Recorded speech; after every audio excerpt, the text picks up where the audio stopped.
feels like it could be a 5-star. Like, I am loving this main character. What am I reading right now?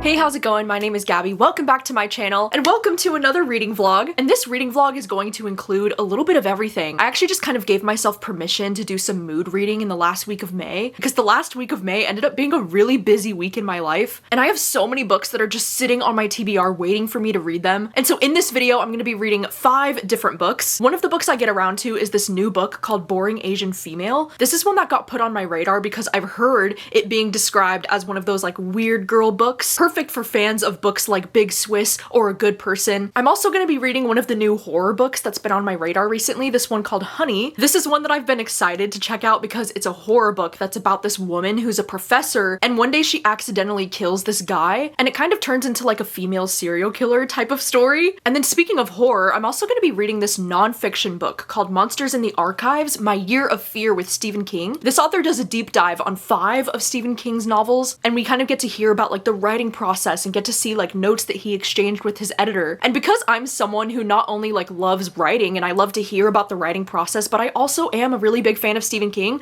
I knew that I had to check out this book. I also do end up reading this new thriller that's called 5. This one has a really great setup because you have these 5 people who are at this train station in London, and it sets it up so that you know that one of them is gonna die at this train station, but you don't know which one. And then the 5th and final book that I'll be reading for this video is this romance book called Female Fantasy. This one has been on my radar for a little while because it sounds like the perfect romance book for me, because this main protagonist in the book, Junie, she's a really big fangirl of this book series, and she writes a lot of fan fiction for this book series. The character from her favorite book series, well, it turns out that he's actually based on a real life human, and so she's gonna be taking a road trip to go and meet this guy in real life. So those are the 5 books that I'm gonna be reading in today's reading vlog. Before we get started, I just wanted to take a second to thank today's video sponsor, which is Quince. Quince is your one-stop destination for high-quality essentials across clothing, home goods, and accessories, all at affordable prices. You might have noticed this really cute shirt that I'm wearing, and this shirt is from Quince. It's their 100% organic cotton gauze short sleeve shirt. So far, I've mostly used Quince for a lot of their home products in the past, but I've gotta say, all of the clothes that they offer are also so cute. I really love how stylish the shirt is, like it makes me feel all dressed up. Quince is able to work directly with top-tier manufacturers, and by cutting out the middleman, Quince gives you exceptional quality without the markups. Quince only works with factories that use safe, ethical, and responsible manufacturing practices and premium fabrics and finishes. One of my favorite products that I've ever received from Quince is this cotton fisherman throw blanket. I ended up getting this one in sage because I already own one of these in mineral, and when I tell you these are some of the nicest blankets that I've ever owned in my life, I cannot believe how heavy and like nice quality these are. I especially love this sage color because it really matches the walls in my room perfectly. And then speaking of blankets, I am such a huge fan of blankets. You have no idea. I also got this one, which is an ultra cozy throw. Dude, I wish you could feel this through the screen. It is so soft. As soon as this one came in the mail, I was tempted to get another one in a different color because of how much I love this. I'm also a really huge fan of the different candles that they offer. I've tried out a lot of the different candles from Quince, and I love these 2 scents, White Lotus Tea and Ombre Boise. These 2 especially have such a nice scent to them, especially the White Lotus Tea. I've been lighting this one a lot recently, and I love the scent. And then I also ended up getting these Turkish ultra plush bath towels. Oh my gosh, I don't even know how to put into words how soft these towels are. I'm not even exaggerating when I say that these are the best towels that I've ever owned in my life. They are just so soft and so cozy. I was literally telling my sister that I'm going to get these towels as a gift for like everyone in my family for birthdays because of how nice they are. Elevate your essentials with Quince. You can click the link down below, or you can scan the QR code on the screen for free shipping on your order and 365-day returns. Thank you so much to Quince for sponsoring today's video, and now let's get into the reading vlog.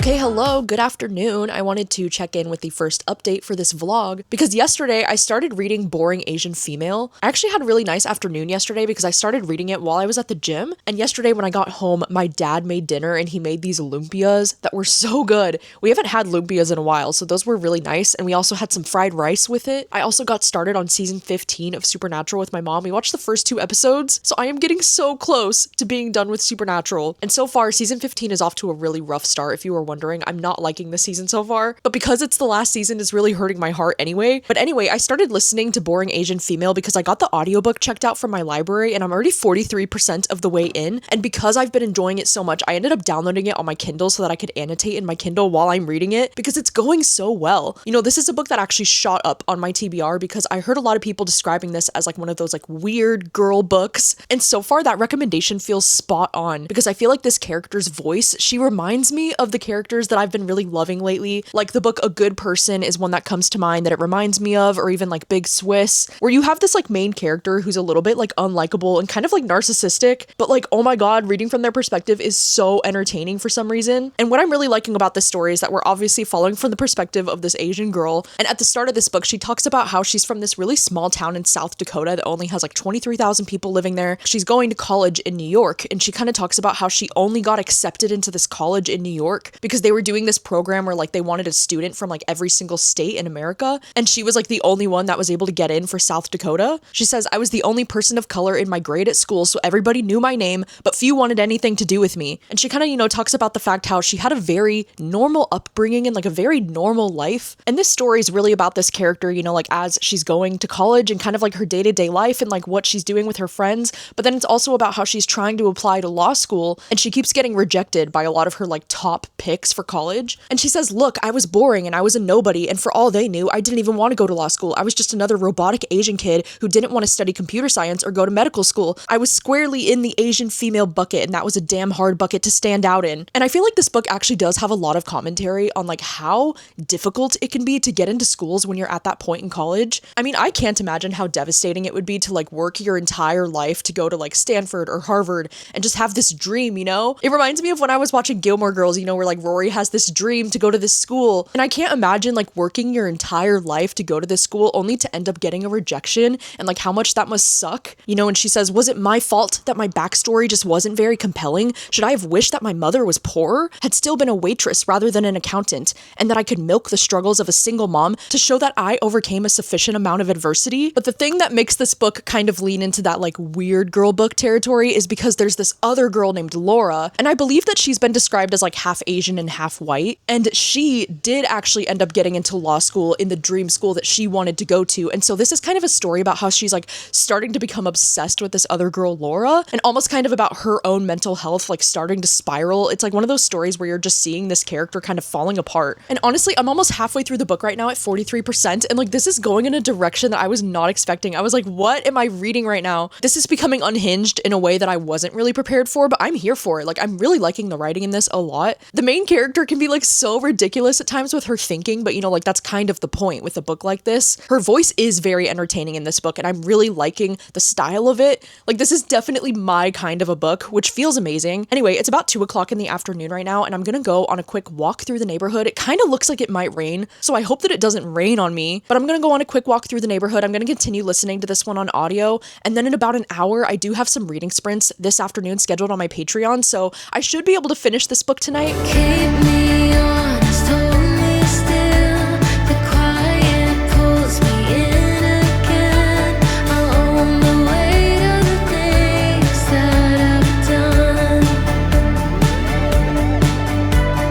Keep me honest, hold me still. The quiet pulls me in again. Okay, hello, it has been a few hours and I have a reading update because I finished reading Boring Asian Female. Oh my gosh, this book was so good. You know, the last time that I updated you, I was like, the story is just getting more and more unhinged. And I think I underestimated just how unhinged this book would get because what the heck? This was so surprising. You know, I was a little bit worried there. Somewhere in the middle of the story, it was starting to feel like it was like losing my interest just a little bit in terms of like the direction of where the book was going. I want to compare this to another book that I really loved, but I can't because I feel like it would be very spoilery for this book. But I was a little bit nervous with that plot point kind of like coming into the book around the midway point. But then this book just continued to surprise me because I feel like I could never expect what this main character was going to do next. There was actually a moment like 2/3 of the way into the book where like my jaw was on the floor. I was like, bitch, what? There would be things happening in this plot that I definitely did not expect. And like the voice of this character was ridiculous throughout this book, but she was so fascinating to listen to. She's one of those characters who's like really not mentally well and very unhinged and will basically do anything within her power to make her own dreams a reality. And it doesn't even matter like who else she has to screw over in order to make her dreams come true. There was a lot of great commentary about, like colleges and university and how difficult it is to get into these schools, but also how like you have to be the type of applicant that is appealing for so many different reasons, and how race does kind of play a part in that as well. This character was just so obsessed with like how she was perceived by other people, and sometimes the things that she would think about her fellow peers, I'm like, bestie, are we okay? I mean, the answer is no, she's definitely not okay. I just love following characters like this because they are genuinely so unpredictable and just so chaotic to follow, because the way that she thinks about things, like I would never think of a situation and think of it the way she does. I think what really worked for me about this one is that it's not just like one of those weird girl books where the main character is unlikable and like acting a certain type of way, but also the plot in this book was really interesting. Like it pulled me in right away. It went in a direction that I wasn't expecting it, and like that final chapter of the book, I was like, oh my god. I'm kind of torn over what I want to rate this because I feel like I could give it 5 stars. I don't know, there is something about this book, I don't know what it is, like I can't pinpoint it, but it doesn't actually give me the 5-star feeling that I usually get after I read a 5-star. I feel like it's probably actually going to be closer to like a 4.5 out of 5 stars, which does feel pretty on point, for me, because all the other books that I compared this to, like A Good Person or Big Swiss, like those are all books that I gave like 4.5 stars. I don't know why for so many of these like weird girl books, it's like they're almost a 5-star, but there's something that holds me back from wanting to give it the full 5 stars. But like, wow, Boring Asian Female, this one was so good. If you liked any of those other books that I compared this one to, then I think you definitely need to add this one to your TBR because this was crazy. Anyway, I'm gonna be wrapping up sprints here in just a few minutes, and then I'm probably gonna be making dinner here at the house, and I'll probably check back in tomorrow when I start the next book.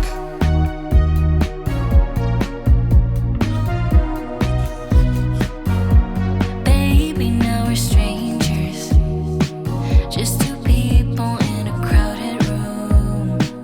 I don't even know your name yet. Okay, hi, hello. It is now the next afternoon. I just got home from the gym, and I have some reading updates for you because earlier today, the reading has not been going very well for me today because I was planning on reading the new Sarah Gailey, which is called Make Me Better. I actually got this book checked out from my library without even knowing what it was about because I was like, it's Sarah Gailey. I really tend to enjoy Sarah Gailey's books, but this one, I only read the first like 50 pages of this, and I just wasn't really vibing with it, so I decided to set it aside. And then I was like, well, maybe I'm in the mood for romance, so I picked up The Bridge Back to You, and I got about 40 pages into this one before I was like, yeah, like I don't really know if I'm feeling this one. I just don't know if this is going to be the romance for me because this one is a second chance romance. Like they haven't been together in like 10 years, and both of these characters are chefs, and right at the start of this book, his mom actually passes away and she leaves the restaurant to both him and this girl Olivia that he used to date like 10 years ago. I just don't really know if I'm feeling a lot of chemistry very early on in this, and so it's not really pulling me in. And so instead, I decided to start reading Honey because this one is a horror book that I've been so excited about. The premise for this one kind of reminds me of like They Never Learn or something because you're following this woman who's a professor. The synopsis says Ursa is bored. She's bored with her PhD program, her entitled students, and the never-ending pages of racial violence and feminist theory she has to read. But most of all, she's bored with the men in her life, especially the bad ones. And it says, and then one sunny afternoon, she accidentally kills one. And it kind of becomes a situation where she starts to become a serial killer, like she starts to enjoy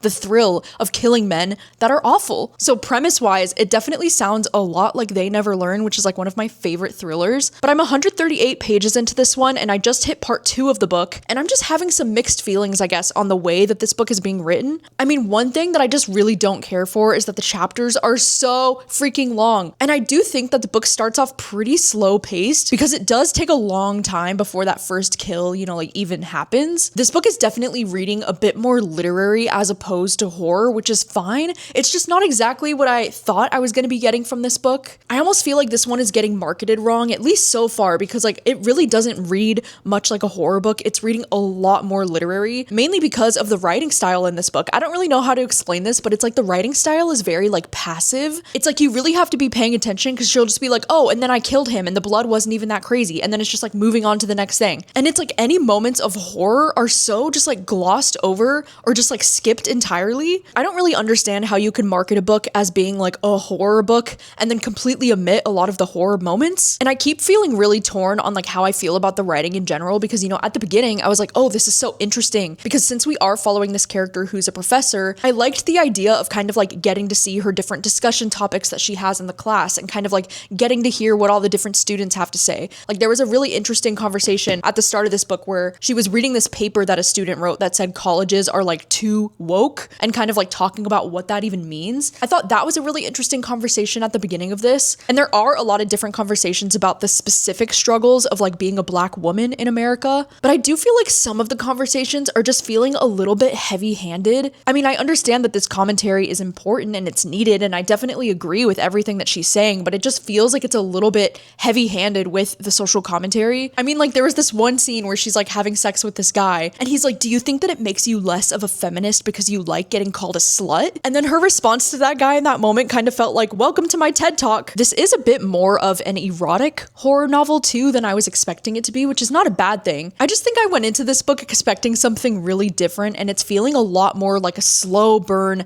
literary, almost like character study type of story. It's feeling like it's gonna be around a 3-star for me right now. Like, I don't know if I'm loving it, but I am curious enough to continue reading and to finish this book, and I hope that it starts to improve in the second half. Like, I hope that the pacing picks up. In life, her voice output really is soft and clearing would say, I am your. Okay, hello, hi, how's it going? It's been probably like 2 days since the last time that I updated this vlog, but I wanted to let you know that I have some reading updates because last night I was able to finish reading Honey, and I have such mixed feelings about this. I mean, as I was saying earlier, I think I'm probably gonna give this book around 3 stars. There were some things that I really loved about this, and then some things that I didn't really care for. I mean, I do think the writing in this book in general just didn't really work for me, not only because the chapters were so long, and also because there was a lot of pages like this where it would just be like really short paragraphs and like really short sentences, and like this style of writing just didn't really work for me either, and there was a lot of that included throughout the book. There was a section towards the middle of this book where it just got so boring that I started skimming. Then this book really makes up for it in the end, in my opinion, because I thought the last chapter was so good. Like, even though the last chapter was really long, it was like 57 minutes on the audiobook, but the last chapter was really good, and I kind of like love horror books that end on a note like this. There was also something that happened towards the end of this book that I wasn't really expecting, so I really enjoyed that there was like a little bit of a twist. I do tend to love stories like this that kind of fall into the category of like female rage. You know, like I would put this on the same shelf as like Molka, which is like one of my favorite books that I've read this year, or like They Never Learn, which is another book that I mentioned that's like a female serial killer. I just don't think I enjoyed this book quite as much as I enjoyed those other ones. And you know, like I was saying in my last update, I think it's mostly because this one reads a lot more literary than I was expecting it to, but this book still did manage to have like a few surprising moments, and it ended on a really strong note, so like at least there's that. I was probably going to give this one more of like a 2.5 stars for most of the second half, but then the ending finished so strong that I was like, no, this is a solid 3 stars. So those are my thoughts on Honey. And then last night, and then also this morning on my drive, I was able to start listening to Monsters in the Archives. It's really cool actually because this one is a nonfiction book that's all about Stephen King and his work. There's this woman named Carolyn Bix, and she was like the first person to get access to like all of his archives and like his records. It says, based on groundbreaking research and interviews with King, all conducted by the first scholar to be given extended access to his private archives. And it's really cool because the chapters are broken up by each one of his books. So the first chapter that I just read was about Pet Sematary, and it was so cool because Pet Sematary is my favorite Stephen King novel, and it was really cool to hear about how Pet Sematary even became a thing in the first place, and like all the different writing choices he was making, you know, because she has access to like his first ever manuscript, and she could see like which parts he like crossed out, and the way she talks about the details about how he cares so much about like the sounds of his writing. It was just really cool to hear about those details, you know, as somebody who not only loves most of Stephen King's books, but then also just like loves the process of writing in general. I feel like it's very interesting to hear about writers and their process, and that was something I loved about On Writing by Stephen King, you know, because he does have a book that's talking about his writing, but I feel like this book feels different in a way that like we're getting an outsider's perspective on Stephen King's writing process, and I think that's really cool. And if you were wondering, this book does spoil the books that it it's talking about, because like that whole first chapter was about Pet Cemetery, and it does talk in pretty extensive detail about like spoilers about the book, including the ending of the book, which he actually changed, and I thought that was really interesting to learn. And in this book, she will be talking about 5 of his most iconic novels. So the 5 novels that are included in this include Pet Cemetery, The Shining, Night Shift, Salem's Lot, and Carrie, which that's why I'm so excited to read this, because I have read all of these, and Pet Cemetery is definitely my favorite out of those 5. I just now started listening to the chapter that was about The Shining, and it was really cool actually to hear, you know, because I've always heard that Stephen King doesn't like The Shining movie adaptation, and so she kind of like deep dives into that at the start of that chapter, and it was really cool to hear more of the details about why Stephen King doesn't like The Shining adaptation, because I always personally thought that The Shining movie was actually better than the book, but also I might be a little bit biased because I had seen the movie long before I read the book, and I was always like a really huge fan of that movie, but I can definitely see why Stephen King would have certain issues with it, and I actually really appreciated the different kind of comments that he made about the movie, and also like learning about the way that Stephen King would only have like one draft of his manuscript for some of his most iconic novels of all time, like The Shining, or The Dead Zone, or The Stand, and he said he would only have one copy of this manuscript, and like the amount of times he almost lost it, or like something almost happened, and like that novel could have disappeared forever. Like that's crazy, dude. So anyways, I'm really enjoying Monsters in the Archives. I just really love nonfiction books like this that are about like writers and their process, and especially with somebody like Stephen King, who's already so fascinating and has written so many iconic novels. It's just really interesting to listen to. But anyway, this morning I have a bunch of stuff that I need to do this morning, but then I thought later this afternoon I might try and go read by the water, because I'm actually not too far from one of my favorite parks that are down here that is like right on the water, and it's a Friday right now. I feel like it'd be the perfect afternoon to go and read on the water a little bit later, so I think I'm gonna do that. I did obviously bring this book with me because this one's my current read, but I also do have my Kindle, and I might do some reading with my Kindle by the water later. I have a few different books on my Kindle that I could be reading. Make it cinematic, love like fire on the big screen. I only advise for you.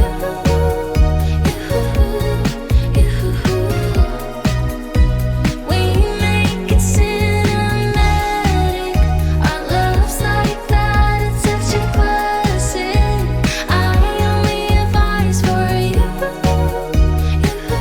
Yesterday, I tried to read for a little bit while I was on the beach, but like, oh my god, it was so hot out there. I only lasted out there for like 20 minutes, maybe like 25 minutes before I had to come back to my car. It was almost like 80 degrees yesterday, and in the spot where I was sitting, like right by the water, there was like no shade where I was sitting, so I was just getting blasted by the sun for like 20 minutes straight. It was quite a bit for me. I actually had a really chill night. I just ended up picking up Chipotle when I was on the way home, and then I watched more of season 15 of Supernatural with my mom, which season 15 is getting better. This morning, it's Saturday, and I decided to come down to one of my local favorite coffee shops so I could do some reading, and I've been reading the book 5, which is like this new thriller that I've been so curious about. I was able to get the ebook checked out from my library, so I've been primarily reading it on my Kindle, but then I was kind of having trouble focusing, so I decided to download the audiobook from Libro, and I'm glad that I downloaded the audiobook, because the audiobook for this is actually so cool, because this story, and the main reason why I was excited to check it out, is because it says 5 lives, 5 stories, 4 of them will live, 1 of them will die, who will it be? And this is one of those like slow burn kind of like psychological thrillers, and the audiobook for this is really cool because since this story kind of takes place all in one day when these characters are like waiting for a train in London, it's really cool because the audiobook has a lot of sound effects for like sounds of like a train station and like an intercom coming over the speaker and being like, we have 4 minutes until departure. It's just really cool, and I love when audiobooks have that extra something. I also think the writing in this is so interesting. Like, it is so fascinating because this story is almost being told in like second person. It's kind of hard to explain because we do get the backstory for like each one of these 5 characters, and those parts are not told in second person, but like the parts in between that are talking about like somebody's gonna die on a train today, those parts are told in second person, and it's written in such an interesting way. Like some of the things it'll say, now if you'll direct your attention to the stairway, when like new characters are like entering the scene, and when it's talking about a certain character, it'll say you are and always have been a little bit in love with him, and then it's saying consider these 5 people in relation to each other, let's meet the other witnesses. And the way that it talks about how like these are just everyday people that are on this train, and like one of them is about to die and they don't know, and it's saying you might be looking at one of them right now as you wait for your train, and it's just written in this way that is so cinematic almost. It's like I can easily visualize it.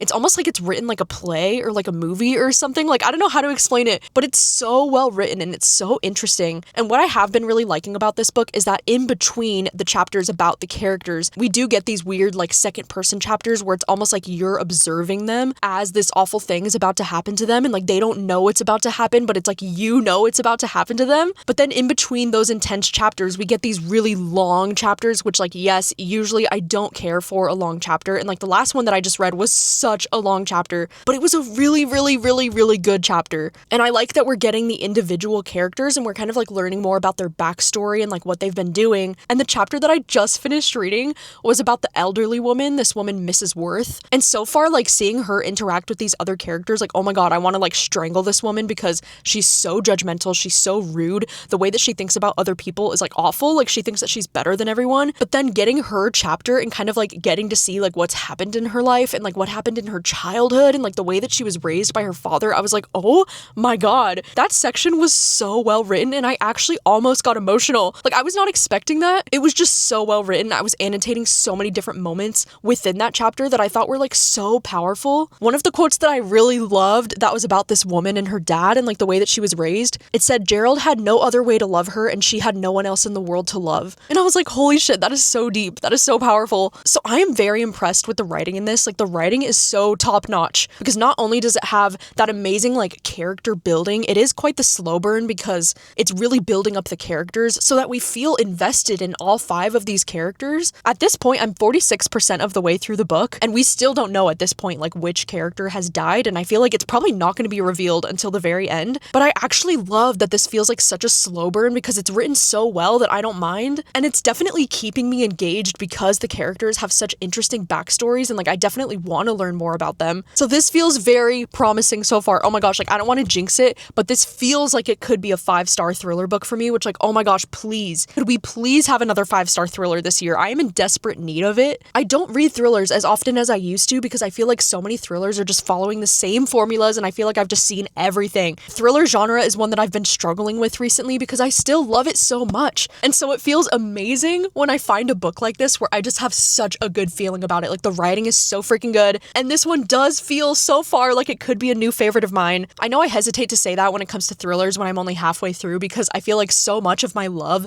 for a thriller will probably happen in the second half of the book, you know, because I love being shocked by a book. I was thinking about heading back to the house and like finishing the book this afternoon while I'm at the house, but I think I might actually go down to the park just because it is such a warm day out here and it's so nice out. And I feel like I should embrace it while the weather's still nice, you know, because we are supposed to be getting rain in these next couple of days. And I'm too afraid to let it go.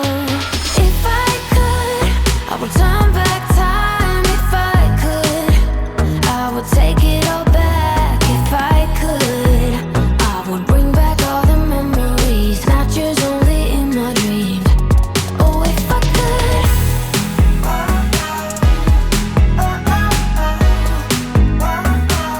Hi, hello, it is now 3:30 in the afternoon. I just got home from the park and I ended up washing my hair and like taking a shower as soon as I got home because it's a little bit hotter outside today than I thought it was gonna be, so I was sweating. But I'm here to update you because I just finished reading 5 and I'm so impressed with this book. Like I ended up liking this so much more than I thought I was going to. I don't think that it was the perfect 5-star for me though. I'm probably gonna end up giving this between like 4 to like 4.5 stars, but I do think this is gonna be the kind of book that really like sticks with me over time, so it's probably gonna be closer to like a 4.5. And I do think marketing this book as a thriller is a little bit of a stretch because it definitely reads more almost like a literary style thriller because this book deals with some very intense themes like grief and addiction, just to name a few, but there are a lot of different themes being explored in this book, and I think the author handled all of it so well. This is definitely not the kind of like fast-paced popcorn thriller that you might be used to. It's so much more of like a slow burn character study, but there was something about the writing in this that just really worked for me because every single section was so thought-provoking, and even though we're following so many characters who are very unlikable, I feel like it almost made it more interesting because I feel like this author is almost wanting you to like dislike these characters because they want to make you think something happens to them because you know out of these 5 passengers, you know that one of them are going to die, and so it's almost like the author is asking you like which one of them deserves to die or something like that, you know, and it just makes you think. The only reason though why I don't want to give this the full 5 stars is because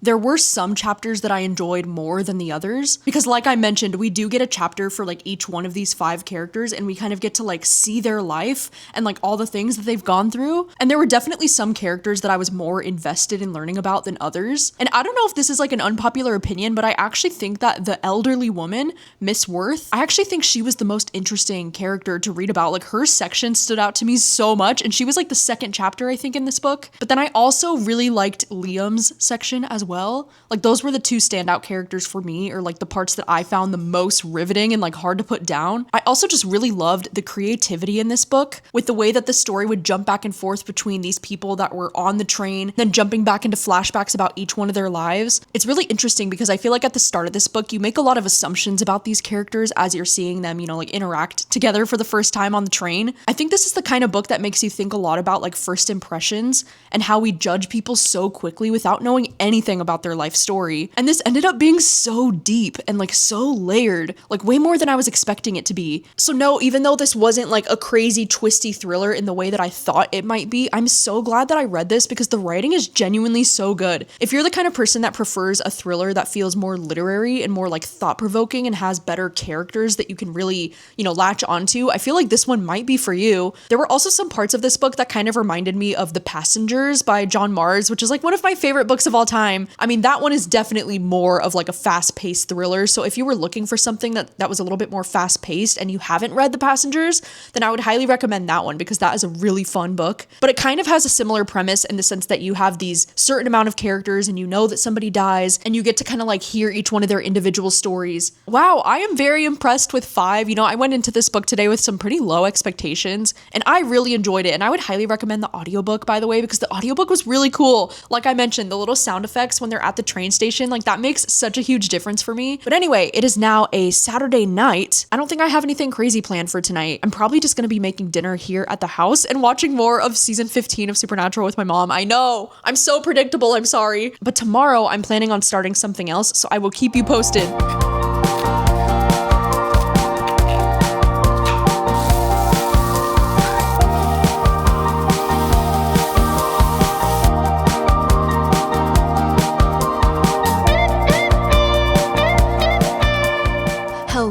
It is now Sunday afternoon and I have some reading updates because earlier today while I was making breakfast, I ended up finishing the rest of Monsters in the Archives on audio. And I really enjoyed this book for the most part. You know, I actually wasn't the biggest fan of Carrie by Stephen King when I first read it a few years ago now because I thought it was kind of boring and I didn't really care about the religious themes. But I actually do appreciate the story more after hearing, you know, this woman talking about it and kind of like seeing the intention that Stephen King put behind that story and just kind of like hearing about like the early days of that manuscript and like how it came to be. I mean, I have read, you know, On Writing by Stephen King, so I definitely know a little bit about how some of these stories came to be, and like I've heard some of this before, but I just really enjoyed this, not only as a fan of Stephen King, but just as somebody who's so curious about like hearing about the writing process. We got to see a lot of the like notes that he would pass back and forth between him and his editor and like changes that he would make. It was just really cool because I do have a really big passion for writing, and I really love learning about like the little details like that, about like what subtle differences he made with like different changes, especially that he made to like Salem's Lot. I thought was really cool to learn about. There was also one part where this author was talking about like the inspiration behind Night Shift, and like it almost made me emotional. I was like, bitch, how dare you? I mean, she was basically talking about how the Boogeyman story was like happening while Stephen King was going through something very personal in his life, and just the way that she ended that chapter with Night Shift, I was like,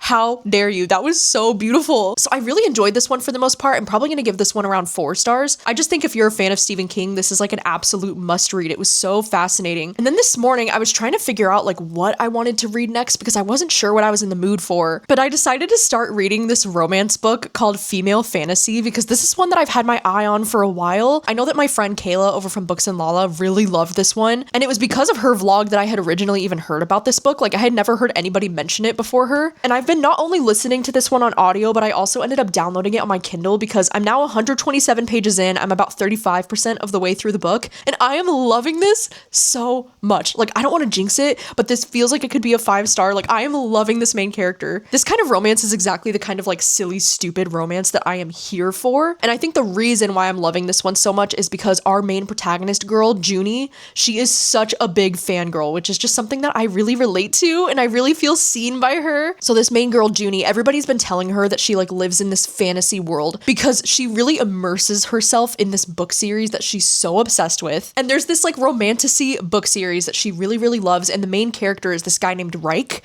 and he's like a merman. He's kind of like a mermaid. I just love the way that this character is like talking about being a fangirl and like her experience with feeling like she's so bored of reality and she's so tired of real men. And so she just allows herself to get lost in this world of being a fangirl. I've already been annotating so much in this, but one of the quotes that I underlined that I was like, oh my God, I feel so seen, is when she talks about being a fangirl and she says, I was a woman obsessed. I was possessed. I needed more content to feed the fangirl inside of me. The thought of waiting another 2 years to read another book made me want to stick my head in an air fryer. How was I supposed to live through a miserable 730 days without knowing what Reich was up to? Then she talks about like the fanfic community that she discovered because she was like missing the books so much, and she discovered like all these different fanfics that were about him that kind of like filled that void for her. And she also talks about like working up the courage to write her own fanfiction and how she started writing and she thought she wasn't really good at the beginning, but now she's like really nailing the voices of the characters. And I was like, oh my God, like she is just so great and so relatable. I mean, I'm such a big fangirl myself, and I just absolutely love when the main protagonist in a book is such a fangirl of something. It kind of reminds me of like Fan Service by Rosie Danon. I just love getting that perspective. I just love reading about characters who are so passionate about the things that they love, especially when it comes to like writing fan fiction. It's just so fun, you know, because that's something that I always did when I was a teenager. I also love that this book has mentioned Taylor Swift so many times. Like, it was so funny. Like, one of the first scenes in the book, she's like on a date with this guy and she asks him like, what's your favorite Taylor Swift song? And he's like, Shake It Off. And she's like, that's a huge red flag. I was like, bitch, that is so funny. Like, this author's definitely a Swiftie and you can tell. But what I'm really excited about, like the main premise of this book, is that one day she's like watching the author's live stream, like the person who wrote these books, and the author kind of talks about how this character Reich is based off of a real life man named Ryan that she like went to college with. And then this story's like low key about how she, like Junie, our main character, she's gonna try and go to New York to like meet this guy in real life. Like, she's low key like a little bit stalker-ish, but it's so entertaining and it's so great because she asks her brother if she can like borrow his truck to go to New York. And then her brother's best friend, this guy named Nico, he's like, oh my God, I also need to go to New York for this weekend. So he tries to like hitch a ride with her and she's like, oh fuck. And so I think it's actually kind of like a slow burn romance, like a bantery romance between her and her brother's best friend,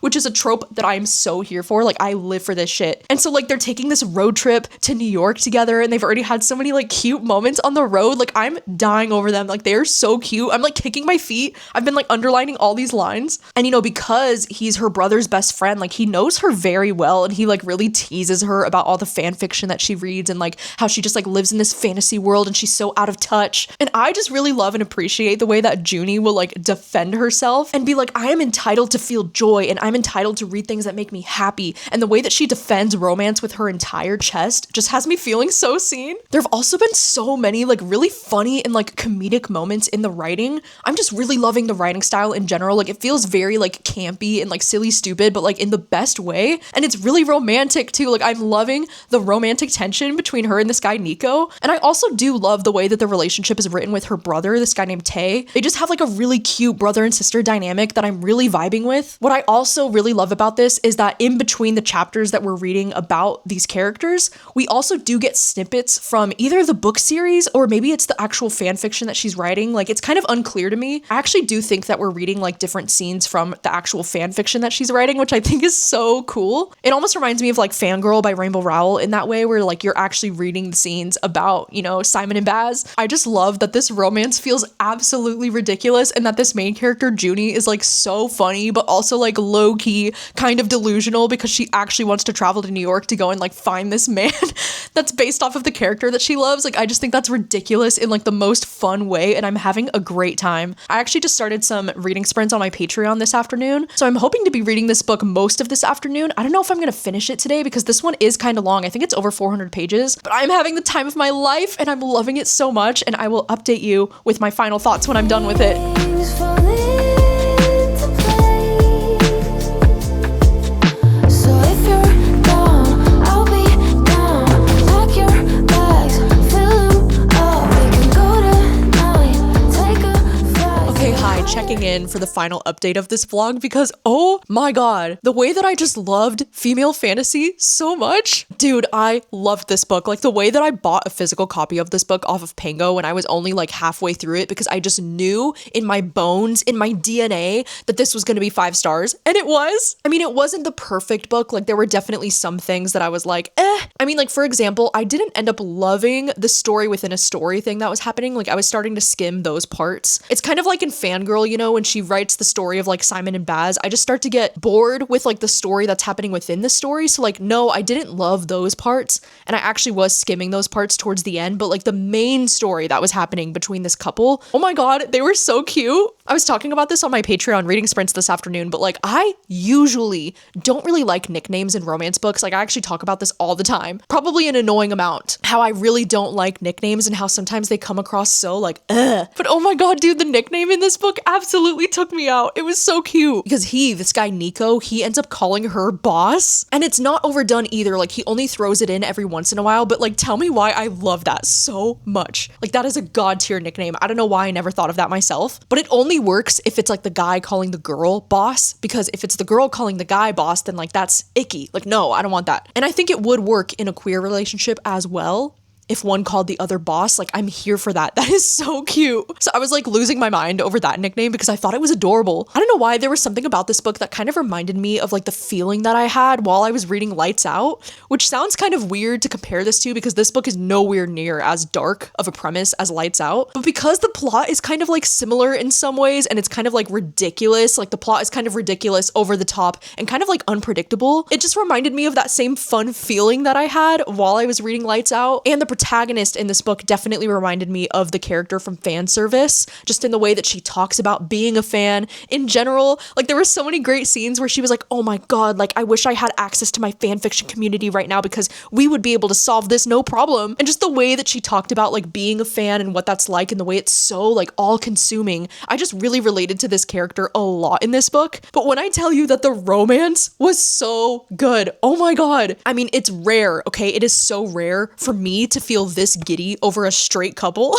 Like this almost never happens to me anymore because I feel like these days I definitely prefer my romances to be gay. You know, like I prefer the queer romances. I think my favorite romance that I've read this year is Starshipped by Cat Sebastian. I don't know, there's something about the queer romances that have been hitting different for me recently, you know? But this romance, I was actually like kicking my feet and screaming over them. Oh my god, they were so cute. I loved Nico as a love interest, by the way. I feel like he's like one of those perfect love interests for me because not only does he have like really great banter with her, but he also like knows her very well, you know, because they kind of grew up together. It's her brother's best friend. It's somebody who's kind of like been in her life for a long time. And so they do have this shared history. He's one of those love interests that is so grumpy on the outside, but then like inside, he's very soft for her. Oh my god, I love it. And when I tell you that this book had one of my favorite sex scenes that I've ever read in my life, oh my god, I was squealing. There were certain lines that I'm like, okay, I'm gonna need to write that one down. Oh my god, I'm just so glad that I read this book today. Like I loved it so much more than I thought I would. And you know, in a way, I do understand the low ratings for this one because this one actually does have pretty low ratings on Goodreads, which at first it kind of surprised me because I was like, this is so fun. Then the more that I think about it, the more that I kind of understand the low ratings because this book is like not what you would expect it to be. It's very campy at times and it can be a little bit over the top and ridiculous in terms of like the plot, but I didn't mind it because I thought it was so fun and entertaining. Like it almost did kind of read like a fan fiction to me, which I think is maybe the point. I just love these characters so much and I loved the romance so much that this is like without a doubt a 5-star. Like it was just so cute. Like I'll never stop thinking about these two. So gosh, I'm so happy to be ending this vlog on a 5-star. You have no idea how good it feels to find another new favorite romance. Like add it to the list, man. The romance has been working for me this year. My favorites of the year list is going to be so hard to narrow down now. Anyway, thank you so much for watching this reading vlog. I'm so glad that for the most part, I really enjoyed a lot of what I was reading in this vlog. And I'm glad that I gave myself the chance to just kind of like mood read some of these newer releases that I've been really excited about. I hope that you enjoyed it. And if you've read any of these books, please do let me know your thoughts on them. And I will see you very soon with another video. Bye.